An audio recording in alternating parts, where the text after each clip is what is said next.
Today, I'm going to show you how to flip floor pieces onto your ceilings and your walls. Shout out to Schattenfels X for showing me this on this awesome tour. I am now incorporating it into my build designs like you're seeing right now. So this was an extremely popular request from the community, all sorts of comments after seeing that tour, so we had to deliver. Now, the one thing I do ask of you, if you plan on using these design tips, go ahead and make sure you subscribe to the channel with notifications on, because you're not going to want to miss the amazing builds that we showcase from not only our community, but all of these awesome tips to help taking your build game to the next level. All right, so let's start by talking about flipping floor on the ceilings. As you can see up here, I started to create a design in this building.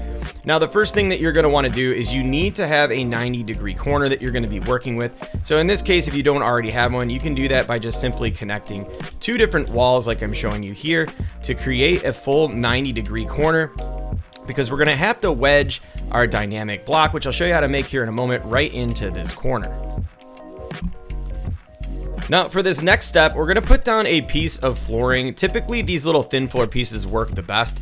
This is going to be used to flip our block that we build. Now, in order to build this block, it's very simple. All you're going to do is put down a pillar just like this, and then we're going to go over to the foundation sections, and you can grab these 8x8x2s, and we're just going to put those off the edge like that. We're going to stack 3 of these on top of each other, and once you have that there, you're just going to grab a pickaxe or whatever it is to knock this out, and this block's going to fall down to the ground. Now, this might take a couple of tries, but if you give it a good push, you can get this thing flipped over just like that, where you now have the bottom facing up toward the ceiling. Now, it's very important that as you push this thing into the corner, you have a very nice clean contact with both the right side and the back wall here. You can simply check this by looking against the wall. You can see there's a slight gap there. So we're going to continue to start maneuvering this and pushing it until we get a nice clean wedge into that corner. Block's good and cornered. What I like to do for this next part to make it a little bit easier is building some stairs and then jumping up on top of the floor that you plan on flipping floors underneath. So what I like to do here is now knock out this piece that's right directly above the block, and now we can start building the floor up to attach to the ceiling. Now, in this case, I'm going to go with the design similar to like the one I have above my head. So I'm going to use this dine-in thin floor, and we're going to get this directly wedged into the corner there. Now, make sure before you proceed that you are touching the corner at a 90 degree. Now, you can see there is a slight gap there. Sometimes these things are not going to line up very clean. So if you have that problem, feel free to reset your block down there. But just for demonstration purposes, this is going to do just fine. Now, from here, all we're going to do is just continue to stack these pieces of floor on top of one another until we reach the desired height. Now, in this case, that desired height is going to be making contact with the floor above it. So just continue to stack these pieces until you make contact, and also ensuring that they are still in the corner completely. Now, what you can do is just go back to the floor piece that you knocked out originally and slap one down just like that. And now we're going to make our way back down here, where if we've done this right, we should be able to knock this out, and all those pieces are going to remain stuck to the top of the ceiling. So let's go ahead and get rid of this block, and then also get rid of any... Whoops. All right, let's just put that back where it belongs right there and continue on. So get rid of any of the unnecessary pieces that you no longer want. In this case, we're just going to leave the one on top. Now, make sure as you're making your way to the final piece, you don't hit that. Sometimes there's a delay when you're knocking these out. So we have to hit 1 and 2 more down, and now just we're left with the single piece up top. Now, the rest from here is super easy. Once you have your first floor piece in, you can now go and create any type of ceiling designs that you would like. So in this case, I'm going to get a little bit fancy with some of the different Star Wars pieces and incorporating these with a black border. Now, you can just simply start stacking these things together and snapping them in to create any type of awesome ceiling designs that you like. Now, don't just limit yourself to designs of floor pieces. You can also use decor or anything that stands upright normally to hang on your ceiling. So you could go as far as taking one of these squadron command centers and throwing these things on your ceilings. Get creative, have fun. This unlocks so many awesome possibilities. So now let's talk about another form of directional building that you can do to really have your build stand out, and that's going to be on side walls here. So what we're going to do is same concept. Create your dynamic block, start to push it a little bit lighter here and get it into a corner, but we don't want it to flip all the way over like that. Oh God. You can continue to use this just like this to flip it back.